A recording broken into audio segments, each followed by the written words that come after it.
এ ছোট ভাই তোর কি অবস্থা? ভাই ভালো। ভাইয়ের তো ভিসা হয়ে গেছে, ভাইয়ের তো বিদেশ যামুগা। ভাই আজকে তো সব টাকা জোয়া খেলে সব খোয়া দিছে। কেন তোরা জুয়া খেলোস? এই মনে করেন যে এই যে ডান্সার বিলাল বাজি লাগে অনেকগুলো টাকা পাইছে, এই 2 লাখ আমি বাজিটা লাগাইছি।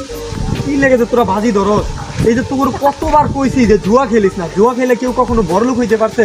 দেখ, যদি জুয়া খেলা মানুষ যদি কোটিপতি হইতে পারতো, বাজি ধরা হইতে পারতো, প্রত্যেকটা ঘরে ঘরে মানুষ এখন কোটিপতি থাকে। ডান্সার বিলালের মতো কিছু পোলাপান আছে, একদম এলাকাটা নষ্ট করে লাইছে। ডান্সার বিলাল টাকা পাইছে লেগে কি তোরও খেলা লাগবো? নিজের ইচ্ছা ভালো না হইলে এলাকার কেউ কখনো ভালো করতে পারবো না। আমি তো বাজি ধরে আজকে অনেক টাকা পাইছি। এই যে তোদের মতো কিছু ডান্সার বিলালের জন্য আজকে সমাজের এই অবস্থা। তুই জুয়া খেলোস, খেল, তোর বাবার টাকা আছে, তুই জুয়া খেলোস। তুই কেন ওর জুয়ায় নামাইছস? ওর মা অসুস্থ, তুই জানস?